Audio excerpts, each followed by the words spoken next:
नमस्कार दोस्तों, स्वागत है एक बार फिर से आपका फिनोआर्ट के इस फ्रेश एपिसोड में। और आज हम बात करने जा रहे हैं 15 ऐसे मनी सेविंग हैक्स के बारे में जो कि आपकी लाइफ को पूरी तरह से चेंज करके रख देंगे। दोस्तों शुरू करते हैं। उससे पहले अगर आपने चैनल को सब्सक्राइब नहीं किया है तो चैनल को सब्सक्राइब कर दीजिए और बेल आइकन को दबा दीजिए ताकि इसी तरह के बहुत ही इंटरेस्टिंग वीडियोज आपको मिलते रहें। दोस्तों ऐसे जो मनी सेविंग हैक्स है वो आपको इम्प्लीमेंट करने हैं अपनी लाइफ में, तभी जाके ये आपकी हेल्प करेंगे। तो शुरुआत करते हैं पहले इमरजेंसी फंड से। तो इमरजेंसी फंड वो फंड होता है जो कि आपको इमरजेंसी के टाइम पे, किसी ज़रूरत के टाइम पे या फिर किसी मेडिकल इमरजेंसी में काम आता है।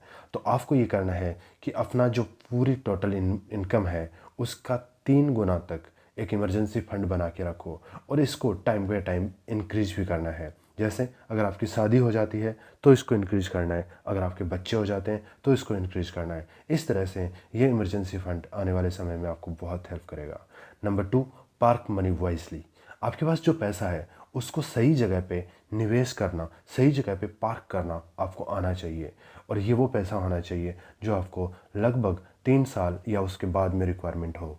इस पैसे को आप फिक्स डिपॉजिट, गवर्नमेंट बॉन्ड्स या सीनियर सिक्योर्ड बॉन्ड्स में डाल सकते हो। इसके अलावा इसी पैसे को आप म्यूचुअल फंड्स और स्टॉक्स में भी डाल सकते हो।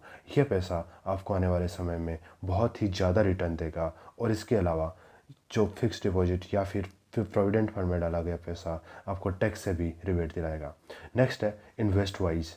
तो जो मैं आपको बता रहा था प्रोविडेंट फंड, उनको आपको वाइजली इन्वेस्ट करना है। आपको पता है कि प्रोविडेंट फंड में लगभग 7.5% तक का रिटर्न मिल रहा है और वो ब्याज आपका टैक्स फ्री भी होता है। इसके अलावा वो आपको 80C में टैक्स में भी रिलीफ दिलाता है, इसलिए इन्वेस्ट को वाइजली करना चाहिए। इसके अलावा जिनके बेटी है वो सुकन्या समृद्धि योजना में भी निवेश कर सकते हैं, जो भी काफ़ी ज़्यादा अच्छी स्कीम है गवर्नमेंट ऑफ इंडिया की। तो इसलिए पैसों को बहुत ही बुद्धिमत्ता से निवेश करने की बहुत ज़्यादा ज़रूरत होती है। अगला है PF ट्रांसफ़र। कई बार लोगों को अपनी जॉब चेंज करने की ज़रूरत हो जाती है। उस टाइम पे अगर आप म्यूचुअल फंड में और इसके अलावा जो प्रोविडेंट फंड है उसका आप ट्रांसफ़र नहीं कर रहे हो तो वो आपको नुकसानदायक हो सकता है। अगर आप प्रोविडेंट फंड को ट्रांसफ़र नहीं कराते हो तो 3 साल के बाद में उसके ऊपर ब्याज मिलना बंद हो जाता है। इसलिए जब भी जॉब्स ट्रांसफ़र करो तो साथ में प्रोविडेंट फंड को भी ट्रांसफ़र करो। अगला है गोल्ड एंड क्रिप्टो।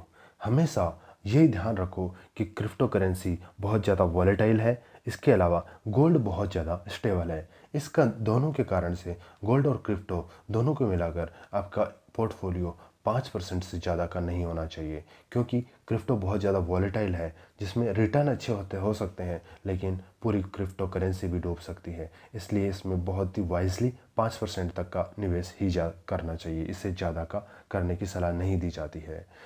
तो ये भी बहुत सोच समझ के किया जाने की ज़रूरत है, गोल्ड और क्रिप्टो करेंसी। अगला है avoid credit cards.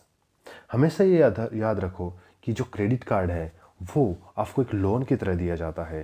Credit card कंपनियां आपसे तभी ज़्यादा पैसा कमाती है जब आप उसमें डिफ़ॉल्ट करते हो, और इस सिचुएशन में आपसे 30% से लेकर 70% तक का ब्याज ले लेती है। तो इसलिए क्रेडिट कार्ड्स को हमेशा अवॉइड करना सीखो या फिर उसका जुडिशली और बहुत सोच समझ कर निवेश यूज करना स्टार्ट कराना चाहिए। ये आपके काम आता है।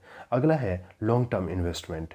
आपके पास कुछ ऐसे इन्वेस्टमेंट होने चाहिए जो आप 15 से 20 साल तक उनको टच नहीं कर रहे हो। वो इन्वेस्टमेंट आपके प्रोविडेंट फंड के अलावा म्यूचुअल फंड्स, स्टॉक मार्केट और प्रॉपर्टीज़ में हो सकते हैं। ये इन्वेस्टमेंट आप किसी की भी टिप्स, न्यूज़ या गवर्नमेंट की छोटी मोटी पॉलिसियों को देखकर नहीं करने चाहिए, क्योंकि 15 से 20 साल के लंबे समय में इन टिप्स और न्यूज़ का कोई अहमियत नहीं रह जाती। अगला है बजट। हमेशा अपने मंथली बजट बनाकर उसके ऊपर स्टिक रखना सीखो।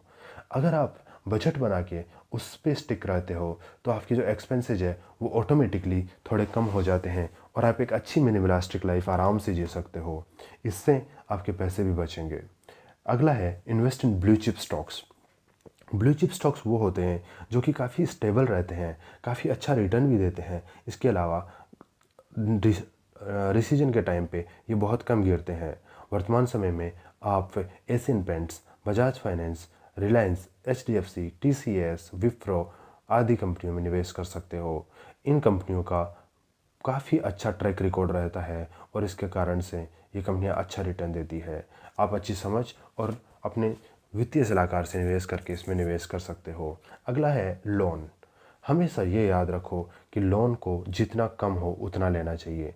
फिर भी अगर आपको लोन लेना पड़े तो ये आपकी जो टोटल इन हैंड सैलरी है उसका 40% से ज़्यादा कभी नहीं होना चाहिए।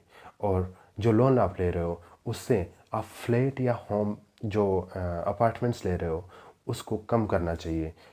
अगर आप उसको रेंट पे दे रहे हो, अगर आप उसमें रह रहे हो तो ये अच्छी चीज़ है, क्योंकि इसके कारण से आपको किराया नहीं देना पड़ेगा, साथ ही आपके जो घर है उसकी प्राइस भी बढ़ेगी, तो वो दोनों तरफ से फ़ायदेमंद है। इसलिए लोन लेके किसी भी प्रॉपर्टी में निवेश करना कम ही सलाह दी जाती है। म्यूचुअल फंड्स, ये याद रखो कि आपकी जो म्यूचुअल फंड्स है वो आपको आने वाले समय में बहुत अच्छा रिटर्न देने के काबिल होते हैं। तो इसलिए 2 से 4 म्यूचुअल फंड्स आपके पास होने चाहिए जो कि काफ़ी अच्छे हों। ये म्यूचुअल फंड्स आपको फंड की size, category, mutual fund house और फंड मैनेजर को देखकर किए जाने चाहिए। यही म्यूचुअल फंड आने वाले समय में आपको अच्छा रिटर्न देने के काबिल होते हैं। अगला है रिटायरमेंट प्लान्स। जितनी ज़्यादा ज़रूरी और अच्छी आप अपनी कमाने वाली लाइफ चाहते हो उतनी ही अच्छी आपकी कमाने के बाद रिटायरमेंट वाली लाइफ होनी चाहिए। ये आपकी तभी हो सकती है जब आप रिटायरमेंट प्लान्स में निवेश करते हो।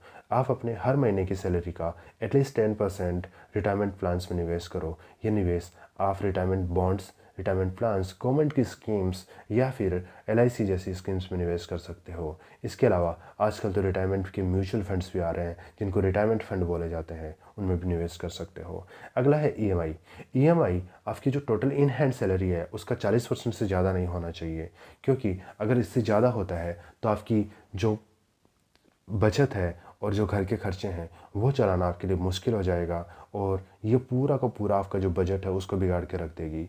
इसलिए हमेशा कम लोन लेना चाहिए। अगला है इन्वेस्ट द इंक्रीमेंट।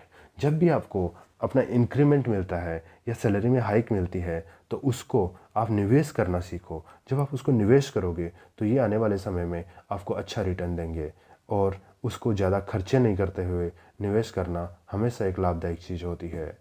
इससे आपका और आपकी फैमिली का जो फाइनेंशियल फ्यूचर है वो सिक्योर हो जाता है।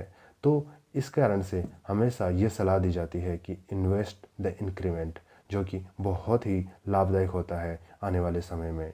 अगला है इन्वेस्ट इन द टाइम।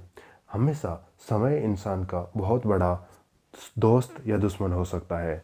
तो जब भी आपकी सैलरी आ रही है उसको समय पर, मतलब 5 तारीख से पहले आपके जो टोटल निवेश है, बचत है और जो किस्तें हैं उनमें आप कर देना चाहिए। तो जो इन्वेस्टमेंट है वो कंटिन्यूसली होता रहेगा। इससे आपकी जो फालतू के खर्चे हैं वो भी कम होंगे। तो ये था वीडियो। मुझे आप बताइए कमेंट सेक्शन में आपको कैसा लगा। इसके अलावा इसके आगे की सीरीज़ मैंने आपको डिस्क्रिप्शन में लिंक दे रखा है, वहाँ पे डाल रखी है, आप वहाँ से भी आगे की चीज़ें देख सकते हो। तो इसी के साथ में वीडियो को करते हैं ख़त्म। Take care, bye bye and have a great time. Channel को आप सब्सक्राइब करना बिल्कुल ना भूलें। Take care.